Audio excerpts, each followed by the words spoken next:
You know, you guys, I got to share this interview. I sat down with Edgar Mitchell, Apollo 14, sixth man to walk the moon. I idolized that man.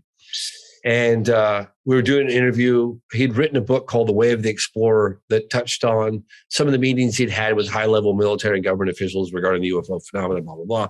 We're talking about that. And in the middle of the interview, I said, God, I'm so sorry. I'm so sorry to ask this of you. But what was it like to walk on the moon?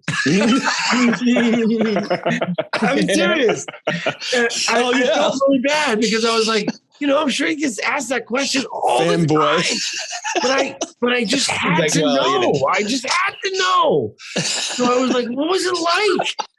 And I was like, oh, God, and he sat there and he goes, well, James, if you'd like me to tell you, I'll tell you.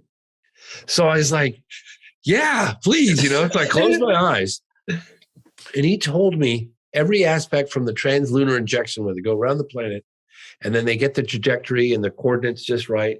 And they put the blasters on. It's called a translunar injection. Translunar injection. Yeah, translunar injection. They go from the Earth to the moon and they have to get the trajectory just right. And then they shut the power off and then they basically just cruise, right, for 3 days to get to the moon. And if they get it off, they either hit the moon and explode, or they ricochet off the moon and miss the thing and then go off into space, right? It's like, it's got to be perfect. I swear to God. That's what he told me. That's a pretty easy 3 days, huh? No pressure or anything. No pressure. Just get it right. You're dead. And anyway, he goes, I might as well have been in a simulator because I was so caught up in the moment of all the calculations and everything that I just didn't really have time to reflect on what I was actually doing. And then it was his job to separate from the lunar orbiter, and he did the coordinates for the lunar lander, and he landed the lunar lander on the surface of the moon. And once the landing had occurred, he said that everything went so quiet, like it was so quiet. And he said, there they were. They'd been up for 3 days. And NASA was like, get in your hammocks and sleep. So I think it was Michael Collins, but I'd have to look into that. They got into their hammocks and they were supposed to sleep, but they couldn't sleep. And they could hear these macrometeorites pelting the skin of the spaceship because it was so thin, right? They could hear these. Yeah. And I was like, oh my God, did you guys know that's going to happen? Anyway, they got too excited. They told NASA, screw it. We're putting on our spacesuits. We're going to go walk on the moon right now. So they, so they put their spacesuits on.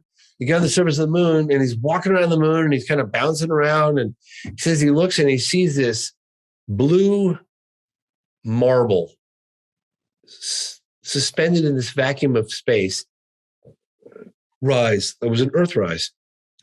And he looked at this blue marble. It was Earth. Wow. And he saw this blue marble and he said, you can't imagine the vacuum of space until you see the vacuum of space, the level of darkness, like this blue marble in this Earth. And he reached out with one hand like this, and he put one hand in front of the Earth. And he said he blocked out everything he knew, everything he knew, the entire planet.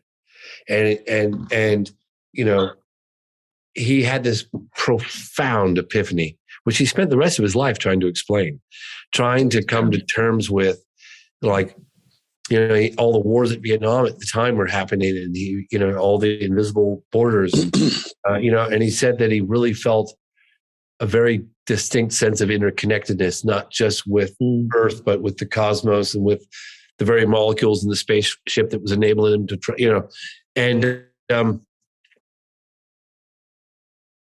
he founded the Noetic Institute just to try to explain that epiphany that he had, that there was a deeper sense of connectivity with everything, one planet, one people, one cosmos kind of thing. And that just stayed with me. Like, I think about it every time I look at the moon. I think of Edgar Mitchell, and that moment, how fortunate I was to have that opportunity, to have that moment with a man who walked on the moon.